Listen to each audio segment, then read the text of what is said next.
ఈయన చాలా మందిని అడిగినప్పుడు చెప్పే మాట ఏంటో తెలుసా?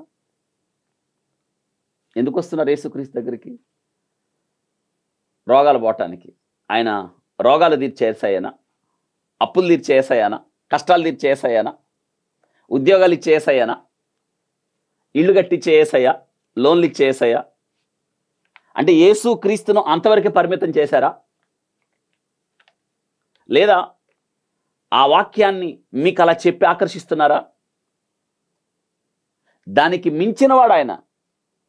ఎవరో తెలుసా ఆయన? పాపుల రక్షకుడు ఆయన. పాపము తీసివేయవాడు ఆయన, పరిహరించువాడు ఆయన. ఆయన మన పాపములకు శాంతికరమై ఉన్నాడు.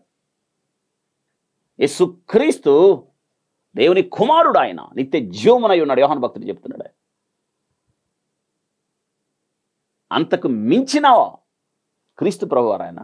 స్వస్థతల కన్నా, నీవు వెంటబడుతున్న ఆశీర్వాదాల కన్నా, దీవెనల కన్నా, ఇంకేదో వాటి కన్నా ఆయన ఎవరంటే నీ పాపములు పరిహరించువాడు క్రీస్తు ప్రభువారు, శాంతి ప్రదాత.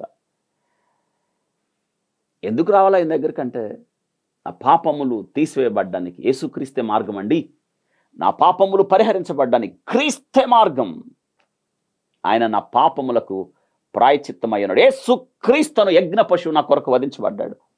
అందుకు రావాలి ఆయన దగ్గరికి. మోసపోకండి, అబద్ధ బోధలు విని మోసపోకండి. 7 వారాలు ప్రార్థన పెడితే నీకు దీవెనలు వస్తాయి.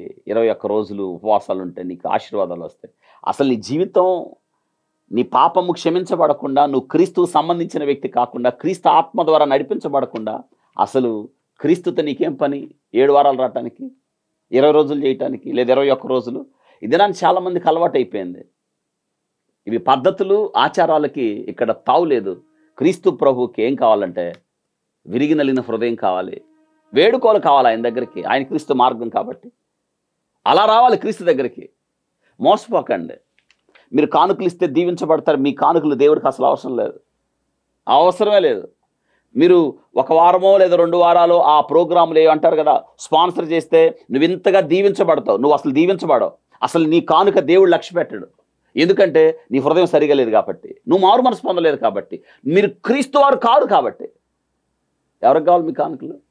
దేవుడికి కావాలా? దేవుడు చెప్పాడు అలాగా? దేవుడికి కావాల్సింది మీ హృదయం, మీ కానుకలు కాదు. మీ హృదయం ఇచ్చిన తర్వాత, మీరు ఆయన ఆత్మ ద్వారా నడిపించబడిన తర్వాత, అప్పుడు నీ ప్రేమకు పరీక్షలు ఉంటాయి,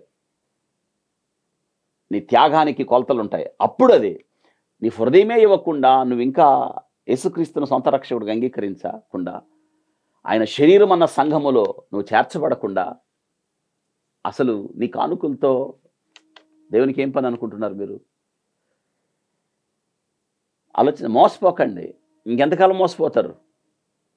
ఒక్కసారి దేవుని యొక్క వాక్యపు వెలుగు దగ్గరికి వచ్చి అసలు మీ యొక్క జీవితం ఏంటో పరీక్షించుకోవాలని నేను మళ్ళీ కోరుతున్నాను.